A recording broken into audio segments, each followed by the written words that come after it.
ETF index mutual funds నేర్చుకుని stock మార్కెట్లో రాణించాలనుకుంటున్నారా? వెంటనే ఈ నెంబర్కి కాల్ చేయండి.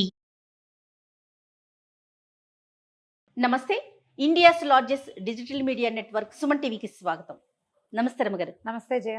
రమగారు, గురు పౌర్ణమి కదా, గురు పౌర్ణమి యొక్క విశిష్టత. ఆషాఢ పౌర్ణమి, మన వ్యాస పౌర్ణమి అంట. అవునవును, గురువుల్ని మనం సత్కరించుకుంటూ ఉంటాం. సాధారణంగా స్కూళ్ళల్లో టీచర్లకి టీచర్స్ డే చేస్తాము. అది కాకుండా ఈ గురు పూజా మహోత్సవం అని ఈ రోజు కూడా మనం చేసుకుంటాం. గురు పౌర్ణమికి గురువుల్ని సత్కరించాలని టీచర్స్ కోసం. అయితే ఇది టీచర్ మనంగానే ప్రధానమైనది ఏంటంటే ఆధ్యాత్మిక గురువు అనే పాయింట్ ఉంది ఇక్కడ.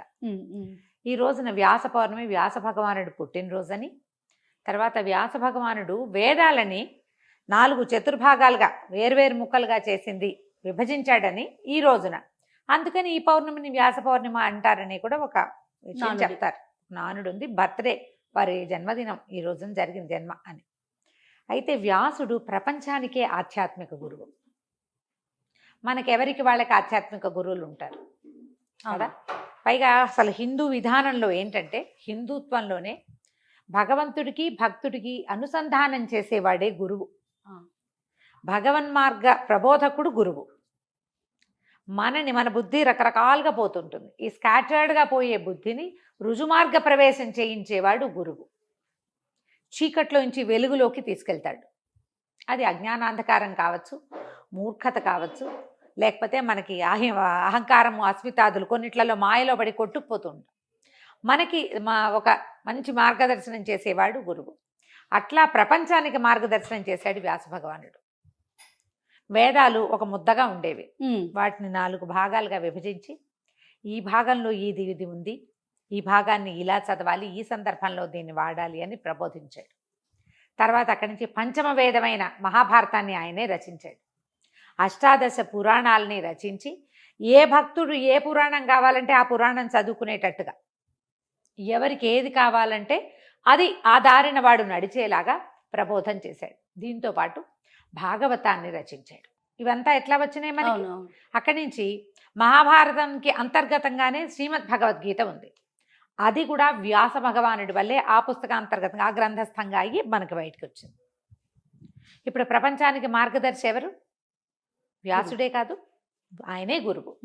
వ్యాసునికి పూజించటమే ఈ రోజు యొక్క లక్ష్యం. మనకి హిందుత్వంలో గురువు అంటే గురువే బ్రహ్మ, గురువే విష్ణు, గురువే మహేశ్వరుడు, అంతే. మూడు అంటే మనకి కర్త కర్మ క్రియ 3 ఆయనే. పాలించేవాడు, పుట్టించేవాడు, పాలించేవాడు, లయించేవాడు, మళ్ళీ పుట్టడానికి మనని రెడీ చేసేవాడు. 3 విభాగాల్లో ఉన్నటువంటి భగవత్ స్వరూపము కేవలము గురువే మనకి.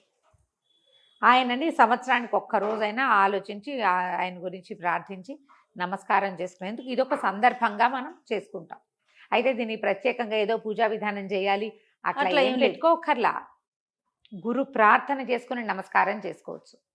మనకు ఒకవేళ ఆధ్యాత్మిక గురువు ఉంటే వారిని దర్శించడము, వారి బోధ ఏదైనా వినడము, ఏదైనా కుదిరితే ఏ పాద పూజో లేకపోతే నమస్కారం చేసుకోవటం, పాద నమస్కారం చేసుకోవటం, విందు వినోదాల్లో గురువుగారిని సంతోషపెట్టడం, వారికి ఏదైనా బహుమతి ఇవ్వటం. గురువుకి, అందరి గురువులకి బహుమతులు అక్కర్లా. ఆధ్యాత్మిక గురువులకి వారు ఏమనుకుంటారంటే, ఈ శిష్యుడికి ఆయనకి అనుసంధానం ఉంటే చాలు, కలిసి ఉండాలి వాళ్ళు, అది చేస్తే సరిపోతుంది. మీరు అలా కాదు, టీచర్లను గౌరవిస్తా ఉంటే, మీకు చిన్నప్పుడు ఎవరో ఒకళ్ళు మనకి మార్గదర్శకులు ఉంటారు. మన స్కూల్లో 5-6 సబ్జెక్టులు ఉండేవి. 5-6 సబ్జెక్టులు, 5-6 టీచర్లు. కానీ ఒక టీచర్ వల్ల మన లైఫ్లో ఏదో ఒక చేంజ్, టర్నింగ్ పాయింట్ ఉంటుంది. వాళ్ళని మనం గురువుగా భావిస్తాం. వారిని పూజించవచ్చు, నమస్కారం చేసుకోవచ్చు, వెళ్ళి వాళ్ళని ఒకసారి పలకరించి రావచ్చు. పూర్వంలో గురువులు ఎలా ఉండేవాళ్ళు? ఈ మన గురుకులాలకి పంపించేవాళ్ళు. వాళ్ళే అమ్మ నాన్న. ఇంకా పిల్లల్ని 7-8 సంవత్సరాల వయసు వస్తే గురుకులానికి తోసేసి వాళ్ళు పంపించేసేవాళ్ళు. అక్కడికి తోసేయటం అనకూడదు, అక్కడికి పంపితే వాడి జీవితాన్ని నేర్చుకుంటాడు. 8 ఏళ్ల దాకానే అమ్మ నాన్న దగ్గర. ఉపనయనం చేసే అధికారం, అవకాశం ఉన్న వాళ్ళు ఉపనయనాలు చేసేవాళ్ళు. ఉపనయనాలు లేని వాళ్ళు కూడా 8 ఏళ్ళకి చక్కగా గోచిపెట్టి పంపించేసేయటమే. గురుగారి దగ్గరికి వెళ్తే ఆయనే చదువు నేర్పించేవాళ్ళు. ఎవరికి ఏ విద్య కావాలో ఆ విద్య నేర్పేవాళ్ళు. అంటే అవసరమో, ఎవరికి ఏ విద్య వస్తుందో చూసి వాళ్ళకి అది నేర్పించేవాళ్ళు. గురువుగారి దగ్గర ఆయన సేవ చేస్తూ, ఆయన ఇంట్లోనే భోజనం చేస్తూ చదువుకునేవారు. అలాంటప్పుడు గురువే పరమదైవతం కదా శిష్యుడికి, మరి ఒకడే కదా. అలాంటి గురువులు ఇప్పుడు అవకాశం లేదు. మనకి టీచర్లు ఉన్నారు. అవును. టీచర్ ఈజ్ డిఫరెంట్ ఫ్రమ్ గురువు కదా. అవునండి. ఒక్కొక్కసారి కొంతమంది బోధలు వింటాం మనం, ఉమ్, ఆధ్యాత్మిక ప్రబోధాలు ఇప్పుడు వింటున్నాం, ప్రవచనాలు వింటాం, నన్ను కూడా వింటారు. ఉమ్, కథ కమామీషో కబురు ఏదో మంచి సంగతి జీవితానికి ఉపయోగపడేదో, పురాణ శ్రవణమో, పురాణాలు జీవితానికి ఉపయోగపడే ధర్మ మార్గం ప్రదర్శనం ప్రతి వాళ్ళు చేస్తున్నారు, చాలా మంది అవును, ఉన్నారు. అవును. ఈ గురువుల్లో ఎవరో ఒకళ్ళ మాట మనకి ఆకర్షిస్తుంది, మనం వారికి లోబడతాం, 100%. వాళ్ళు చెప్పినటువంటి మార్గాన్ని అనుసరించిపోతాం, వారిని కూడా గౌరవించవచ్చు. ఈ రోజున ప్రవచనకర్తని మనమేం వెనక్కి తీయక్కర్ల. అక్కడి నుంచి ఇదివరకు కుల గురువులు ఎలా ఉండేవాళ్ళు, వంశానికి ఒకడే గురువు, ఆనువంశిక గురుత్వం. వశిష్ఠుడు రఘుకులానికి గురువు. ఆ రఘుకుల గురువు ఎట్లా, ఈ రఘు మహారాజు తండ్రి అయినటువంటి ముందు తరాల్లో ఉన్నటువంటి దిలీప మహారాజు నాకు సంతానం కలగలేదు గురువా, నాకు ఏదైనా మార్గ ప్రబోధం చేయమని వశిష్ఠ మహర్షిని అడిగాడు. ఆయన గోసేవ చేయి నీకు సంతానం కలుగుతుందని చెప్పారు. ఆ తర్వాత వాళ్ళ వంశం పెరిగింది. అదే వశిష్ఠుడు రాముల వారికి పట్టాభిషేకానికి ముహూర్తం పెట్టారు. ఎన్ని తరాలు ఉన్నాయి మధ్యలో, ఈ మొత్తం తరాలన్నిటికీ వశిష్ఠుడే వాళ్ళ కొడుకు. ఆయన బ్రహ్మర్షి కాబట్టి ఆయన జీవన ప్రమాణం చాలా పెద్దది. అలాగే ఉన్నారు. విశ్వామిత్రుడు కులగురువు కొంతమందికి. ఇప్పుడు మనలో కూడా ఎవరో ఒకళ్ళు ఎకిరాల వారు గురువుగా ఉన్న వాళ్ళు ఉంటారు. వాళ్ళ వంశంలో ఉన్న వాళ్ళే మనకి ఆధ్యాత్మిక, మన వంశంలో వాళ్ళకి ఆధ్యాత్మిక గురువులు. పిడపర్తి వారి పంచాంగం ఫాలో అవుతారు. ఇంకా ఉన్నారు చాలా మంది పెద్దవాళ్ళు ఉన్నారు కదా పంచాంగకర్తలు, వాళ్ళు కొంతమందికి ఆధ్యాత్మిక గురువులుగా ఉంటారు. వాళ్ళ వంశంలో వాళ్ళే ఆ తర్వాత ఏ వంశానికి మొదట్లో గురువుగా ఉన్నారో తర్వాత వంశాలు ఆనువంశికంగా అలా ఉంటారు. ఫలానా పీఠమే మా ఆనువంశిక పీఠం, అక్కడికే వెళ్తాం మేము. ఏ గురుగారు ఉంటే ఆ గురుగారే పెద్ద గురువుగారు. ముందు పెద్ద గురుగారు, ఇప్పుడున్న గురుగారు రెండో గురుగారు.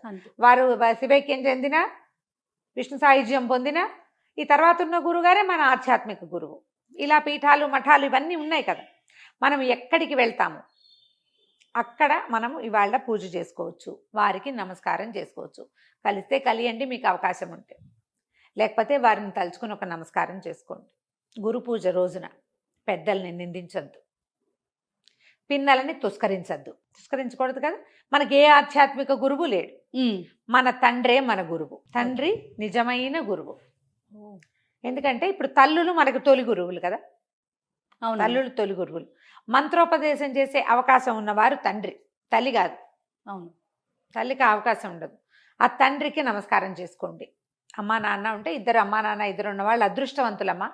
చక్కగా ఇద్దరికి ఓసారి నిలబెట్టి ఆ రోజున వాళ్ళని తుస్కరించకుండా, కసిరేయకుండా, ఏదో ఒకటి మాట్లాడనేయకుండా, మీరు అజ్జేయలేదు ఇచ్చేయలేదు నన్ను దూషించకుండా ఉంటే వాసు భగవానుడి అనుగ్రహం మనకి కొంత కలుగుతుంది. కొంతమంది ఆధ్యాత్మిక గురువుని వెతుక్కునే వాళ్ళు ఉంటారు, చర్చిలో ఉంటారు. నేను కూడా చర్చిలోనే ఉన్నానని చెప్పే కదా. అవునండి, నాకు ఇంకా దొరకలేదు. నేనేం చేయాలి, వ్యాస భగవానుడినే ప్రార్థించాలి. గురువులు ఆయనే జగద్గురు, ఆయనకోసారి నమస్కారం చేసుకుని అంతే. ఇలా మనం పూజ చేసుకోవచ్చు. వ్యక్తినే పూజించాలన్న భావన పడబోకండి. కుదిరితే చేయొచ్చు, లేకపోయినా ఈ ఒక్క రోజున అబద్ధాలు ఆడకుండా, పోట్లాటలకి దిక్కండా, గొడవలకి వెళ్ళకుండా, నిషిద్ధ ఆహార విహారాదులు చేయకుండా,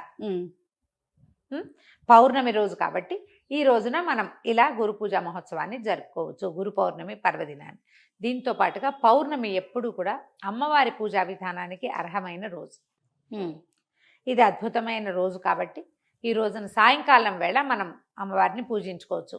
ఉదయం అంతా ఉపవాసం ఉండి, గురు పౌర్ణమి మామూలుగా పౌర్ణమి అంటే పగలు ఉపవాసం, చుక్కలు చూశాక భోజనం చేస్తాం. అవునవును. ఈ గురు పౌర్ణమిని ఏదైనా గురువుకి చేసుకోదలుచుకున్న వాళ్ళు కూడా అలా చేయొచ్చు. పగలు ఆహారం తీసుకోకుండా అంటే ఏదో ఫలహారం చేసుకోవచ్చు, రాత్రికి భోజనం చేయొచ్చు. అమ్మవారి పూజా విధానం చేయదలుచుకున్న వాళ్ళు కూడా పొద్దున్నుంచి ఆహారం తీసుకోకుండా, అన్నం తినకుండా ఉండి సాయంకాలం చీకటి పడ్డాక చంద్రబింబాన్ని చూస్తూ ఏ లలితా సహస్రనామమో, దేవి ఖడ్గమాలో, దేవి త్రిషతో, మీకు చాతొస్తే సౌందర్య లహరో చదువుకోవాలి. ఏదో ఒకటి చదువుకుని అమ్మవారికి పాయసం నివేదన చేసుకుని నమస్కారం చేసుకుని భోజనం చేయొచ్చు. ఇది మహాపర్వదినం, అద్భుతమైన రోజు. ఈ రోజున ఏది అవకాశం ఉంటే అది చేయండి, ఏది అవకాశం లేదు దండం పెట్టండి, అబద్ధాలు ఆడకుండా ఉండండి, చాలు. సంతోషం కదా. మనకి ఇంకా గురు పౌర్ణమికి ఏదో విశేషంగా చేయాలని గురువుని ఇలా ఆయన గౌరవించటం అంతే. నమస్తే గారు. నమస్తే జయ.